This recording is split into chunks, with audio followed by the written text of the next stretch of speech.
Sir ನಮಸ್ತೆ ನಮಸ್ತೆ brother. Sir. Brother ಏನಿಲ್ಲ, ನಮ್ಮ ಹೈದರಾಬಾದ್ ನಮ್ಮ ಅಕ್ಬರ್ ಬಿನ್ ತಬರ್ ಅಂತ ರಿಲೇಷನ್ ಸರ್ ಯಾವುದೋ ಒಂದು ದುಡ್ಡು ಕೊಡ್ಬೇಕಾಗಿತ್ತಂತೆ ಯಾರಿಗೋ. ಚೀಟಿಂಗ್ ಅಕ್ಬರ್ ಪಾಷಾ ಅಂತ ಹೌದು ಏನು ಸರ್. ಹೈದರಾಬಾದಿಂದ ಕರ್ಕೊಂಡು ಬಂದಿರಂತ ಏನು.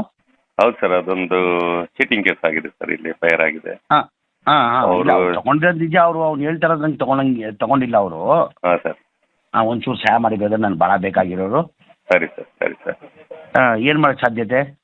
ಈಗ ಅವ್ರಿಗೆ ನಾವು ಚಾನ್ಸ್ ಕೊಟ್ಟಿವಿ ಸರ್, ಸೆಟಲ್ ಮಾಡ್ಕೊಳ್ಳಿ, ಕ್ಲಿಯರ್ ಮಾಡ್ಕೊಳ್ಳಿ, ನಾವು ಕೇಸ್ ಕ್ಲೋಸ್ ಮಾಡ್ತೀವಿ ಅಂತ. ಅಲ್ಲಿನೂ ಹೈದರಾಬಾದ್ಗೆ ಹೋಗಿ ಅಲ್ಲಿನೂ ಕೊಟ್ವಿ, ಇಲ್ಲಿನೂ ಕರೆದು ಹೇಳಿದ್ವಿ, ನೀವು ಇಲ್ಲಿ ಕುತ್ಕೊಂಡು ಸೆಟಲ್ ಮಾಡಿದ್ರೆ ನಾನು ಬಿ ರಿಪೋರ್ಟ್ ಹಾಕ್ಕೊಳ್ತೀನಿ. ಬಟ್ ಅವ್ರು ಏನೋ ಈಗೋ ಪ್ರಶ್ನೆ ಅವ್ರಿಗೂ ಇವ್ರಿಗೂ. ಅವ್ರು ಒಪ್ತಾ ಇಲ್ಲ, ಇವ್ರು ಒಪ್ತಾ ಇಲ್ಲ. ಒಂದು ಚಾನ್ಸ್ ಕೊಟ್ಟು ಸ್ವಲ್ಪ ದಿನ ಟೈಮ್ ಕೊಟ್ಟು ಬಂದು ಅವ್ರಿಗೆ ನಾವು ಈಗ ಸೆಟಲ್ ಮಾಡೋದಕ್ಕೆ ನಾವು ಅಪರ್ಚುನಿಟಿ ಕೊಡ್ತಾ ಇದೀವಿ ಸರ್. ಮಾಡ್ಕೊಳ್ಳಿ, ಅವ್ರು ಕಳ್ಸಿರೋದು ನಿಜಾನೇ, ತಗೊಂಡಿರೋದು ನಿಜ, ಅದು ಡಿನೇ ಮಾಡೋದಕ್ಕೆ ಡಾಕ್ಯುಮೆಂಟ್ ಹೌದು ಇಲ್ಲ, ತಗೊಂಡಿರೋದು ನಿಜ, ಕೊಟ್ಟಿರೋದು ನಿಜ. ಆಮೇಲೆ ಅವ್ನು ಹೇಳ್ದಂಗೆ ಅಷ್ಟು ದುಡ್ಡಿಲ್ಲ. ಅದು ಬಂದು ಕೂತ್ಕೊಂಡು ನನ್ನ ಮುಂದೆ ಹೇಳಿದ್ರೆ ನಾನು ಕ್ಲಿಯರ್ ಮಾಡ್ತಾ ಇದ್ದೆ ಸರ್.